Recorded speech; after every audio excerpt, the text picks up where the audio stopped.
এটি হিন্দু ধর্মের মূল বিশ্বাস। এই প্রশ্নটি এসেছে আমার অমুসলিম বন্ধুর কাছ থেকে।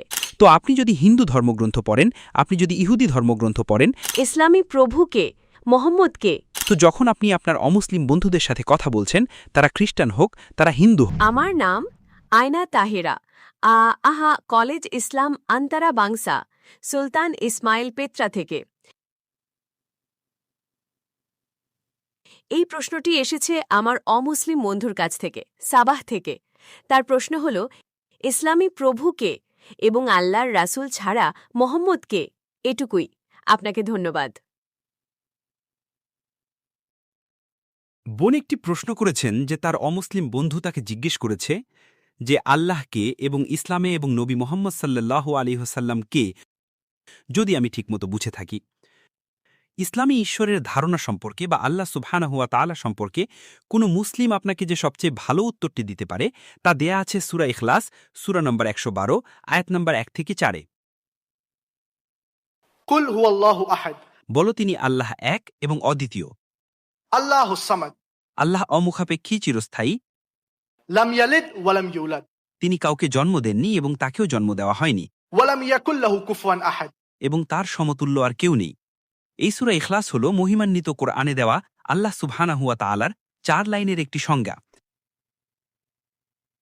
এবং আল্লাহ সুবহানাহু ওয়া তাআলার একত্ববাদ সম্পর্কে এটি বিশ্বের প্রধান ধর্মগুলোর অন্যান্য ধর্মগ্রন্থেও উল্লেখ করা হয়েছে। সবগুলো উদ্ধৃতি নিয়ে আলোচনা করার মতো সময় আমার নেই, কিন্তু আমি বিশ্বের প্রধান ধর্মগুলোতে ঈশ্বরের ধারণা নিয়ে একটি লেকচার দিয়েছি যা এই বিষয়ে বিস্তারিত কথা বলে। আমি শুধু কয়েকটা উদ্ধৃতি উল্লেখ করব।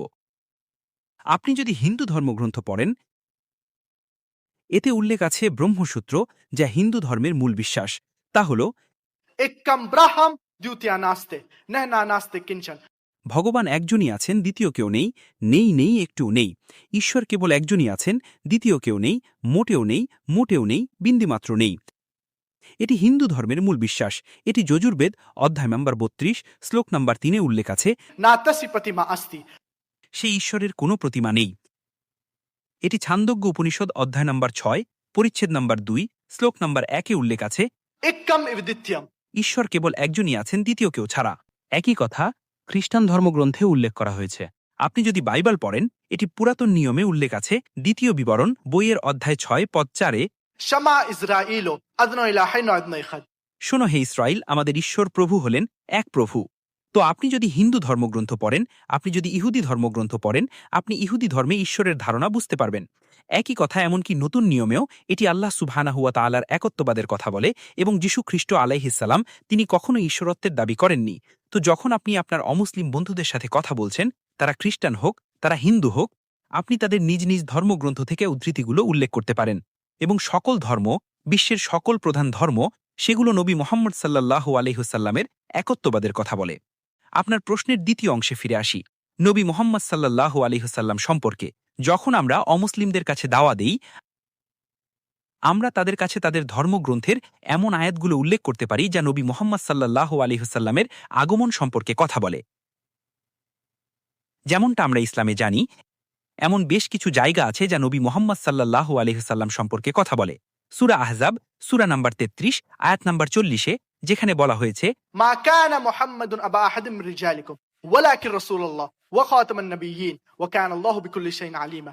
যে নবী মুহাম্মদ সাল্লাল্লাহু আলাইহি ওয়াসাল্লাম তিনি তোমাদের পুরুষদের কারো পিতা নন, বরং তিনি আল্লাহর রাসূল এবং নবীদের মোহর বা শেষ নবী, এবং আল্লাহর সব বিষয়ে পূর্ণ জ্ঞান আছে।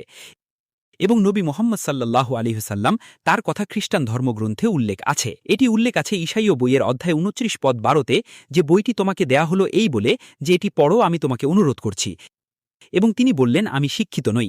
নবী মুহাম্মদ সাল্লাল্লাহু আলাইহি ওয়াসাল্লামকে নির্দেশ করে।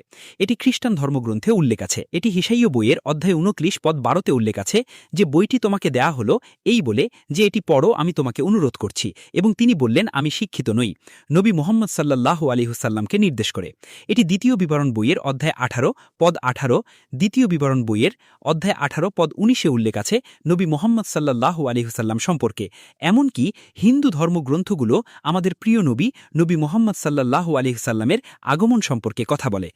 এবং আমি বিশ্বের বিভিন্ন ধর্মগ্রন্থে মুহাম্মদ সাল্লাল্লাহু আলাইহি ওয়াসাল্লাম নিয়ে একটি লেকচার দিয়েছি। তো এইভাবে আপনি তাদের ধর্মগ্রন্থ ব্যবহার করে অমুসলিমদের বোঝাতে পারেন আল্লাহ সুবহানাহু ওয়া তাআলার একত্ববাদ সম্পর্কে, তাওহিদ নিয়ে কথা বলতে এবং নবী মুহাম্মদ সাল্লাল্লাহু আলাইহি সাল্লামের আগমন সম্পর্কে কথা বলতে। তাই দাওয়া দেওয়ার প্রধান চাবিকাঠি সূরা আলে ইমরান সূরা নম্বর ৩ আয়াত নম্বর ৬৪তে উল্লেখ করা হয়েছে, যেখানে আল্লাহ সুবহানাহু ওয়া তাআলা বলেছেন, قل يا أهل الكتاب বলো হে কিতাবধারীগণ, تعالوا إلى كلمة سواء بيننا وبينكم এসো সেই কথায় যা আমাদের ও তোমাদের মধ্যে এক, যা হলো প্রথম শর্ত, ألا نعبد إلا الله যে আমরা এক সর্বশক্তিমান ঈশ্বর ছাড়া আর কারো ইবাদত করি না। তো প্রধান লক্ষ্য যখন আপনি দাওয়া দিচ্ছেন তা হলো তাওহিদ নিয়ে কথা বলা, যা হলো আল্লাহ সুবহানাহু ওয়া তাআলার একত্ববাদ। আশা করি এতে আপনার প্রশ্নের উত্তর দেওয়া হয়েছে।